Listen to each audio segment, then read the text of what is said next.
The cabin lights dimmed to a soft glow as the flight leveled off above the clouds. The seatbelt sign chimed off, and a faint sigh of relief moved through the rows of passengers. A baby gave a short cry before being hushed, someone ordered tomato juice, and a businessman flipped open his laptop, already hammering away at the keys. It was the rhythm of ordinary travel, the predictable calm of a commercial flight cruising on schedule. Elena shifted in her seat, brushing a strand of hair from her face. She adjusted her daughter's headphones and smiled at the sight of her small head nodding in time with music only she could hear. For a rare moment, Elena allowed herself to breathe. Life had been a whirlwind lately, conferences, deadlines, the constant tug of being both a CEO and a single parent.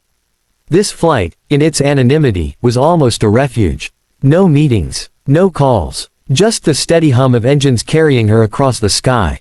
A cart clattered faintly in the aisle as the flight attendants moved with practiced ease, pouring sodas into plastic cups, asking if anyone wanted pretzels. Elena leaned back and closed her eyes, letting the soft roar of the engines wash over her. The vibrations were steady, a kind of mechanical lullaby. She thought about the deal waiting on her desk, about her daughter's school recital next week, about the thousand little things that made up her world. And then the sound shattered. It was not loud at first, just a muffled thump, as if someone had dropped a heavy suitcase. But it came from the wrong place, from behind the cockpit door. A beat later, the drink cart swerved violently as a flight attendant abandoned it mid-aisle and rushed forward. The cabin stilled, every eye turning. A nervous laugh escaped from somewhere in the back, quickly smothered by the sudden tension thickening the air. The door to the cockpit cracked open. Another attendant leaned in, her face pale. Passengers craned their necks. Whispers started, a restless rustle like dry leaves. Elena's chest tightened, her mind snapping alert. Then the intercom came alive with static. A voice broke through, strained, urgent, cracking with words no passenger ever wanted to hear. Mayday, Mayday. The cabin fell into silence so heavy it seemed the plane itself was holding its breath.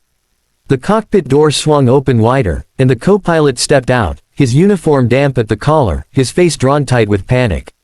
His eyes scanned the rows, searching, pleading. Is there anyone on board with flight experience? A pilot, Air Force, anything. At first, no one moved. The cabin was frozen in disbelief. A child whimpered. A man coughed as if to fill the silence. The question seemed too impossible, like a line from a disaster movie that no one believed they were suddenly part of. But the co-pilot's voice cracked when he spoke again, raw with urgency. The captain is down. I need help. The murmur began then, scattered voices tumbling into one another. Passengers asked one another if they'd heard correctly, if he was serious. Some shook their heads. A flight attendant pressed her palms to her temples. A woman clutched her husband's arm as though bracing against invisible turbulence. Elena's daughter tugged at her sleeve. Mom, she whispered, her small eyes wide, you can do it.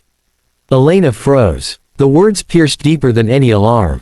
Memories stirred, of open skies, of weekends spent in the cockpit of a small Cessna years ago, long before boardrooms, stock tickers, and quarterly reports. She had earned her private pilot's license once, but it had been years. Years since she'd touched a yoke, years since she'd trusted her hands with something so delicate and vast. Her throat tightened. Sweetheart, I haven't flown in a long time, she murmured.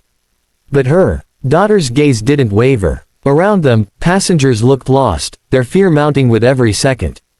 The plane seemed smaller now, the air heavier. The co-pilot's eyes found hers, desperate, searching for hope where there was none. Elena felt her pulse thunder in her ears. The rational part of her screamed to stay seated, to let someone else stand, someone more qualified. But no one moved. Not one hand rose. The silence of inaction was louder than any engine roar.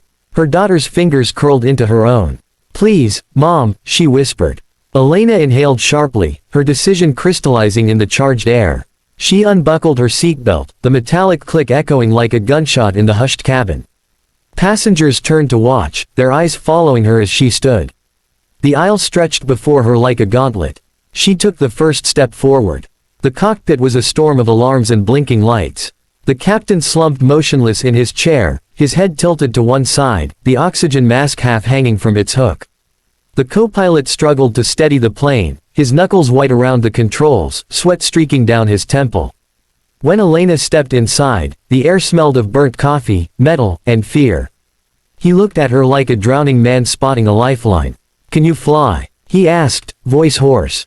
Elena hesitated only a breath. "Private license. Years ago." "Then you're it," he said, sliding out of the left seat. "Sit." Her body moved before her mind caught up. She slid into the captain's chair, her heart hammering against her ribs.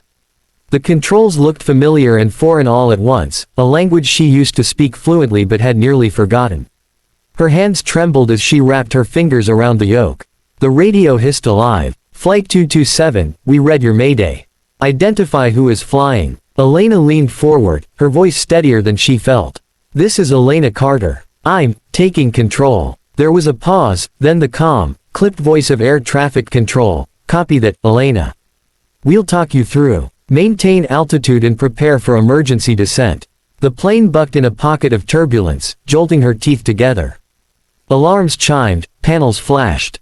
Her daughter's face flared in her mind, small and brave, trusting her without question. Elena gritted her teeth and pulled gently, steadying the nose. The plane responded sluggishly, heavy, alive in a way no simulator ever captured.